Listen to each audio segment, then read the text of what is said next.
मित्रहो नमस्कार. सध्या सोशल मीडियाच्या माध्यमातून प्रसारमाध्यमांच्या माध्यमातून एकच चर्चा सगळीकडे पाहायला मिळते आहे, ती म्हणजे लक्ष्मण हाके यांचे अतिशय जवळचे सहकारी पवन करवर यांच्यावर झालेला भ्याड हल्ला.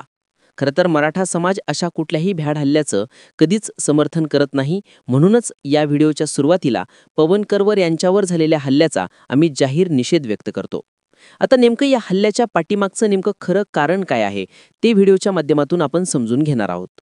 मित्रांनो, विषय असा होता की पवन करवर त्याच्या सहकारी मित्रांसोबत जालना येथील धनगर बांधवांचं जे आंदोलन आहे, जो मोर्चा होता, त्या मोर्चामध्ये सहभागी होण्यासाठी एक दिवस अगोदर त्या ठिकाणी चालले होते. जात असताना वाटेत रात्रीची वेळ होती, त्यांना जेवायला थांबायचं होतं. जेवायला थांबत असताना ते माजलगावच्या पुढे ती सावरगावच्या जवळ एक हॉटेल होतं जगताप यांचं. त्या जगताप यांच्या हॉटेलजवळ त्यांनी गाडी थांबवली. गाडी थांबल्यावर ते सगळे त्यांचे सहकारी मित्र जगताप यांच्या हॉटेलमध्ये जेवायला बसले.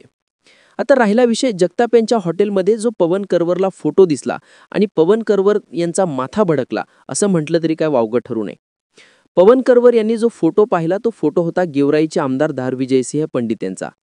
आणि विजयसिंह पंडित आणि लक्ष्मण हाके यांचा मध्यंतरी गाजलेला विषय संपूर्ण महाराष्ट्राला माहिती आहे. आणि जसा विजयसिंह पंडित यांचा फोटो पाहिल्या पाहिल्या पवन करवर आणि त्यांचे सहकारी उठून हॉटेलच्या बाहेर आले असं स्वतः पवन करवर सांगितलेलं आहे व्हिडिओमध्ये, हे आपण सगळ्यांनी पाहिलं असेल. विषय असा आहे की ज्यावेळेस विजयसिंह पंडित यांचा फोटो दिसल्यावर पवन करवर यांनी कोणती प्रतिक्रिया दिली आणि त्या प्रतिक्रियेमुळेच वाद निर्माण झाला आणि कार्यकर्ते संतप्त झाले आणि विजयसिंह पंडित यांच्या कार्यकर्त्यांनी पवन करवर याच्यावर बेदम मारहाण केली. पवन करवर यांचे जर अगोदरचे सोशल मीडियातले व्हिडिओ पाहिले तर पवन करवर स्वतः सांगतोय, मी काय संत नाही, मी तानू तानू मारीन, मी असं करीन, मी तसं करीन. म्हणजे गुंडगिरीची भाषा करणारा पवन करवर त्या प्रसंगामध्ये विजयसिंह पंडित यांचा फोटो पाहिल्यावर काय बोलला असेल आणि ह्या बोलण्यावरूनच खरं वादंग पेटलेलं आहे. म्हणजे पवन करवर याच्यावर झालेला हल्ला आणि हल्ल्याच्या पाठीमागचं खरं कारण म्हणजे विजयसिंह पंडित यांच्या कार्यकर्त्याचंच असलेलं हॉटेल आणि हॉटेलमध्ये कशा प्रकारची भाषा वापरली असेल हे सगळं नंतर बाहेर येईलच. पण पवन करवर व्हिडिओमध्ये सांगतोय की मराठा समाजाच्या लोकांनी मला हल्ला केला. ह्या पवन करवरला एकच सांगायचं आहे, मराठा समाज हा असा भिवून लपून छपून हल्ले करत नसतो. विचारांची लढाई ही विचारानं लढण्याचं काम आजपर्यंत आमच्या समाजानं केलेलं आहे. आमच्या समाजावर असे खोटे नाटे आरोप करून मराठा समाजाला बदनाम करण्याचं षडयंत्र मला वाटतं लक्ष्मण हाकेने आणि पवन करवरनं थांबवलं पाहिजे. कारण मी अगोदरच सांगितलंय, पवन करवरवरच्या हल्ल्याचा आम्ही तीव्र शब्दात निषेध व्यक्त करतो. मराठा समाजाला बदनाम करणाऱ्यांनो, पवन करवरला हॉस्पिटलपर्यंत पोहोचवणारे सुद्धा मराठे होते, ही गोष्ट आपण विसरून चालणार नाही. हॉस्पिटलपर्यंत सुखरूप पोहोचवणारे आणि लवकर उपचार मिळावा म्हणून प्रयत्न करणारे सुद्धा मराठे होते, हे आता विसरून चालणार नाही. या हल्ल्यामध्ये संपूर्ण मराठा समाजाला उगवण्याचं काम जर पवन करवर करणार असेल तर त्याही गोष्टीचा आम्ही जाहीर निषेध व्यक्त करतो. आपण आतापर्यंतचे पवन करवरचे हॉस्पिटलातले व्हिडिओ जरी पाहिले तर पवन करवरची भाषा नेमकी काय सांगते. गुंडगिरीची दहशतीची भाषा अगोदर थांबवणं गरजेचं आहे. हल्ल्याचं मूळ कारण म्हणजे गुंडगिरी दहशत असलेली प्रवृत्तीची भाषा हेच कारण असावं असं मला वाटतं.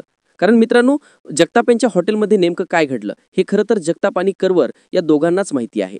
आणि या दोघांमध्ये विजयसिंह पंडित यांचा फोटोवरून वादंग निर्माण झाला. मुळात हॉटेल मालक जगताप यांनी त्यांच्या स्वतःच्या हॉटेलमध्ये कोणाचे फोटो लावावे हा त्यांचा वैयक्तिक प्रश्न आहे. इथे येणारी जी लोक आहेत ते जे गिराईक करून येतात त्यांनी फक्त तिथल्या गोष्टींचा स्वाद घेणं गरजेचं आहे. कारण जगतापांना स्वातंत्र्य आहे त्यांनी कोणाचे फोटो लावावेत. फक्त पवन करवर आणि त्यांच्या समर्थकांना मला सांगायचं आहे की अशा प्रकारची शिवीगाळीची भाषा, दहशतीची भाषा, गुंडगिरीची भाषा ही आपल्याला शोभनीय नाही. आपण विचारांचे वारसे असू तर आपण देखील आपली लढाई विचारानं लढणं गरजेचं आहे.